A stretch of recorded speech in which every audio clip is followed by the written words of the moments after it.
जो लोग अधिक वीर्य क्षय करते हैं, अधिक वीर्य खर्च करते हैं, उनके बारे में महर्षि वाग्भट जी क्या कहते हैं। नमस्कार भाइयों, मैं आपका भाई अंजित चौहान। मैं जठराग्नि आयुर्वेदिक अस्पताल में चिकित्सक हूं और मेरे इस चैनल पर योग आयुर्वेद ब्रह्मचर्य पर मिलते हैं आपको बिल्कुल सही और शुद्ध जानकारी। और आज के इस वीडियो में हम लोग बात करेंगे बंधु कि वीर्य क्षय के बारे में महर्षि वाग्भट जी क्या कहते हैं।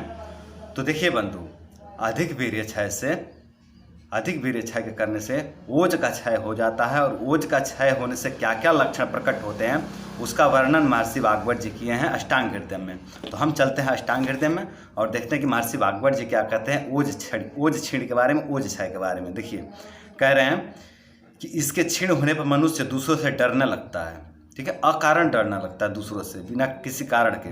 अगर कारण हो तब तो और ज़्यादा डर लगेगा, और किसी मनुष्य से ही नहीं, किसी वस्तु से, किसी व्यक्ति से, किसी विचार से भी डर लगने लगता है। कहने का मतलब कि डर लगने वाले गुण इनके अंदर प्रकट हो जाते हैं वीर्य के क्षय होने से, ओज के क्षय होने से। ठीक है, मैंने स्पष्ट किया कि पहले वीर्य क्षय होता है, फिर ओज क्षय होता है। ठीक है, और ओज क्षय होने से ये लक्षण प्रकट हो जाते हैं। ठीक है, दुर्बल हो जाता है मनुष्य, दुर्बल हो जाता है, बल नहीं रह जाता, मन से भी दुर्बल होता है और शरीर से भी दुर्बल होता है। ठीक है, बार बार अधिक चिंता करने लगता है।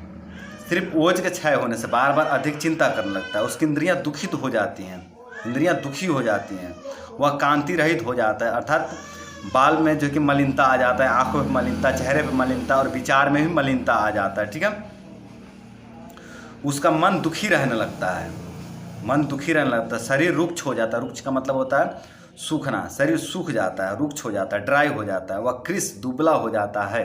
ठीक है, दुबला और पतला हो जाता है अधिक वीर्य क्षय करने वाला आदमी। ठीक है, तो सबसे ज़्यादा यहाँ बताया गया है जो ये कि मन पे आघात ज़्यादा लगता है। ठीक है, जैसे कि डरने वाली समस्या आ जाती है, जिसको फोबिया कहा जाता है। ठीक है, दुर्बल हो जाता है, बार बार अधिक चिंता करना था, जिसको हम आज के समय में डिप्रेशन या एंजाइटी कहते हैं। ठीक है, उसकी इंद्रियाँ दुखी हो जाती है।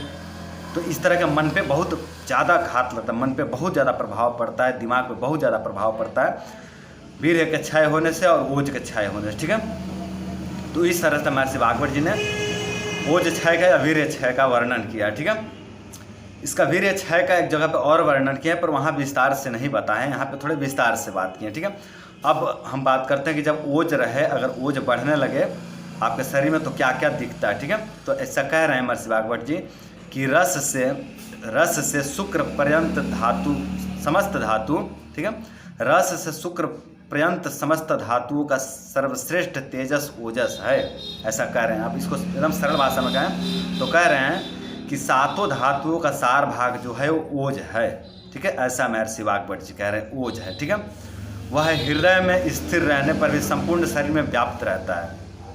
मतलब इसका जो स्थान बताया वो हृदय बताया गया, हृदय में रहते हुए भी संपूर्ण शरीर में व्याप्त रहता है, संपूर्ण शरीर में ये कार्य करता है, संपूर्ण शरीर में ये इसका प्रभाव रहता है, संपूर्ण शरीर में इसका बल जो है कि दिखता है, रहता है हृदय में, लेकिन काम पूरे शरीर पर करता है और पूरे शरीर पर इसका प्रभाव दिखता है। ठीक है, वह शरीर में स्थिति का आधार है, वह शरीर स्थिति का आधार है।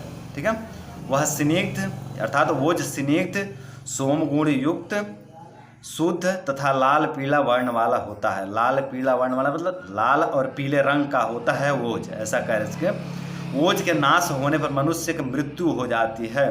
ठीक है, समझे, मतलब वीर्य के नाश से मृत्यु, इसलिए तो कहा गया कि मरणम बिंदु पात्र न जीवनत बिंदु धारणात, अर्थात वीर्य नाश ही मृत्यु है और वीर्य रक्षा ही जीवन है। ठीक है, तो यहाँ कह रहे हैं कि ओज के नाश होने से मनुष्य की मृत्यु हो जाती है, और जिसके रहने पर, ओज के रहने पर मनुष्य जीवित रहता है। ओज के रहने पर मनुष्य जीवित रहता है, और ओज के रहने के कारण विविध प्रकार के कांति पराक्रम आदि भाव मनुष्य में देखे जाते हैं। ठीक है, अब कांति का मतलब जैसे कि चमक, तेज, ठीक है, बालों में चमक या फिर चेहरे पे चमक, आंखों में चमक, ये तो हो गए कांति। ठीक है, पराक्रम का मतलब जैसे कि पढ़ाई लिखाई में बहादुर है ना, या फिर पहलवानी में बहादुर, डॉक्टरी में बहादुर, यानी किसी एक क्षेत्र में जा करके कुछ बड़ा कर दे, उसको हम पराक्रम कह सकते हैं। ठीक है, पराक्रम का मतलब केवल मैदान में युद्ध करना ही नहीं होता है, किसी भी क्षेत्र में जाकर के कोई बड़ा उद्देश्य पूरा कर दे उसको हम पराक्रम कहते हैं। जैसे कि पढ़ाई में बहुत आगे तक पहुँचे। ठीक है, तो यही पराक्रम का अर्थ होता है। विज्ञान के क्षेत्र में बहुत अच्छा विकास किए, बहुत अच्छा चिकित्सा के क्षेत्र में विकास किए, यही पराक्रम है। तो इस तरह के भाव देखे जाते हैं, यानी इस तरह के लक्षण उनके अंदर देखे जाते हैं जो ब्रह्मचर्य होते हैं। और जो ब्रह्मचर्य नहीं होते उनका न दिमाग चलता है, न बुद्धि चलता है, ना बल रहता है, ना उनके अंदर पढ़ाई की शक्ति होती है, ना यादाश्त शक्ति होती है। बिल्कुल सब तरह से नष्ट हो जाते हैं। डर लगने लगता है, भय लगने लगता है, चिंता होने लगता है, दुखी हो जाते हैं। वो सब वर्णन किए हैं। जब वीर्य क्षय हो जाता तब ये लक्षण मिलते हैं। ठीक है, तो बंधु ये है वीर्य का जो है कि महत्व।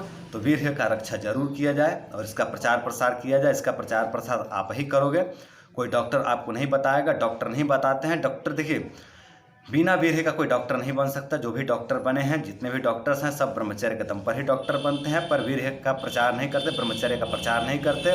शायद उनको पढ़ाया ही गया है इस तरह से कि उनका सेटिंग ही किया गया कि ताकि आप इस तरह की बात को जो है कि समाज में नहीं रखोगे।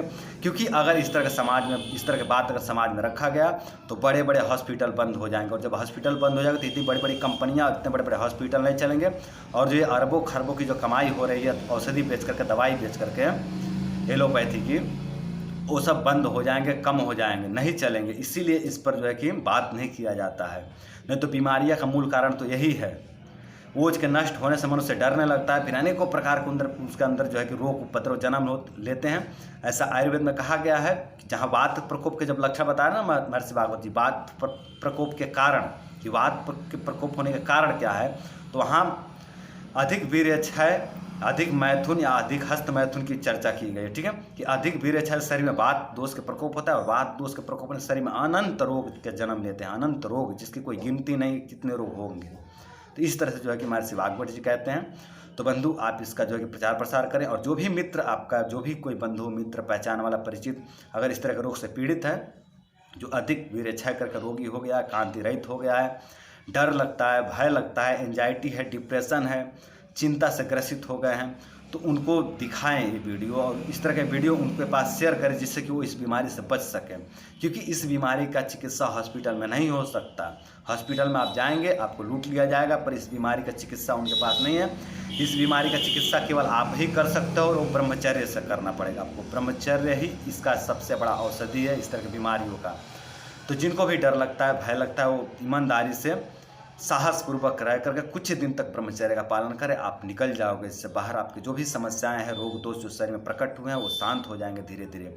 और इसका, जैसे कि मैं पहले ही बता चुका हूँ, कि वीर्यनाश से, ओजनाश से सबसे पहले दिमाग पे प्रभाव पड़ता है, दुष्प्रभाव पड़ता है। और जब हम ब्रह्मचर्य रहते तो सबसे पहले दिमाग का पुष्टि होता है, फिर शरीर का पुष्टि होता है। ठीक है, और हृदय कमजोर पड़ जाए। जैसे कि यहाँ पे हम कहे हैं महर्षि भागवत जी कि इसका जो स्थान है वो हृदय है। ठीक है, ओज का जो स्थान बताया वो हृदय बताया है। तो जब ओज नष्ट होता है तो हृदय दुर्बल हो जाता है। ठीक है, हृदय कमजोर पड़ जाता है, हार्ट अटैक आने जैसा संभावना हो जाता है, हृदय बहुत ज़्यादा तीव्र चलने लगता है। ठीक है, तो इस तरह के जो कि लक्षण प्रकट हो जाते हैं, हृदय रोग हो जाता है।